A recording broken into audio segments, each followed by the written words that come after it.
আমরা তাদের উপরে কোনো ধরনের খবরদারি করি না। ছাত্র রাজনীতির মতো করবেন, তাদের হাতে কেন রামদা থাকবে? সেখানে কারো কোনো স্বার্থ ছিল না। আমরা দল মত নির্বিশেষে সবাই মিলে ফ্যাসিবাদের বিরুদ্ধে আমরা সংগ্রাম করেছি। কারো কোনো স্বার্থ ছিল না, কারো কোনো মানে লাভ ছিল না, ক্ষতি। আমরা সবাই পুরাতন ক্ষতিটাকে পুষিয়ে নেওয়ার জন্য ওই দিনে আমাদের ভূমিকা ছিল।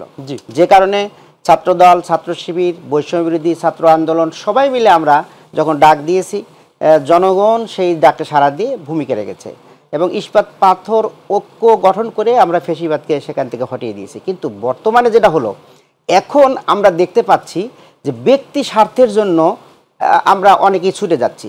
এক্ষেত্রে কালকের যে ঘটনা অত্যন্ত দুঃখজনক এবং আমি এটা কোনোভাবেই সমর্থন করি না যে ছাত্র দলের কেন্দ্রীয় সভাপতি সেক্রেটারি তারা যে একটা সংবাদ সম্মেলন করলেন এবং ছাত্র শিবিরকে দোষারোপ করছেন।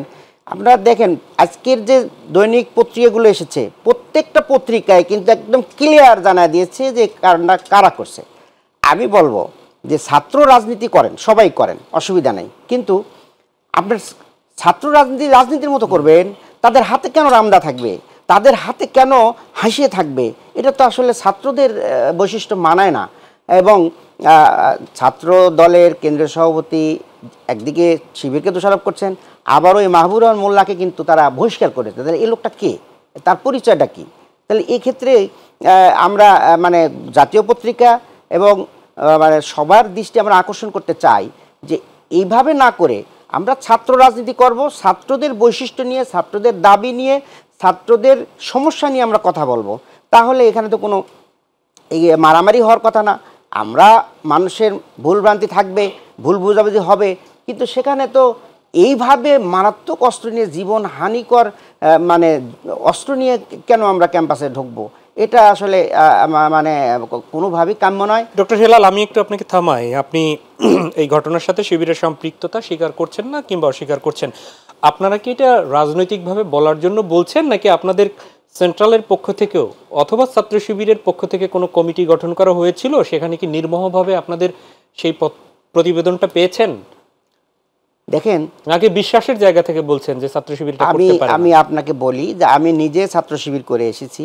আমাদের ছাত্র শিবির এবং জামাতের মধ্যে যে অবস্থানটা, আমরা যখন ছাত্র ছিলাম তখনও জামাত আমাদের উপরে কমান্ড করে নাই এবং এখনও আমরা তাদের কোনো কমান্ড করি না। তারা তাদের মতো করে চলে, ছাত্রদের সমস্যা নিয়েই তারা কথা বলে এবং তাদের কমিটি গঠন, তাদের পরিচালনা, তাদের সব কিছু এভরিথিং তারা তাদের মতো চলে। আমরা তাদের উপরে কোনো ধরনের খবরদারি করি না। এক্ষেত্রে আমি খবর নিয়েছি যে রাত্রেই খবর নেওয়ার চেষ্টা করেছি এবং আজকে দিনেও খবর নিয়েছি যে আসলে সেখানে কি হচ্ছিল, যে ছাত্র শিবিরের এখানে কি দায় আছে। এখানে ছাত্র শিবির কোনোভাবেই দায় নাই এবং আপনারা মানে কোনো ধরনের একটা যদি দেখাইতে পারেন, কোনো পত্রিকা কেউ কিন্তু দেখায় নাই যে সেখানে ছাত্র শিবিরের কি অবস্থান ছিল।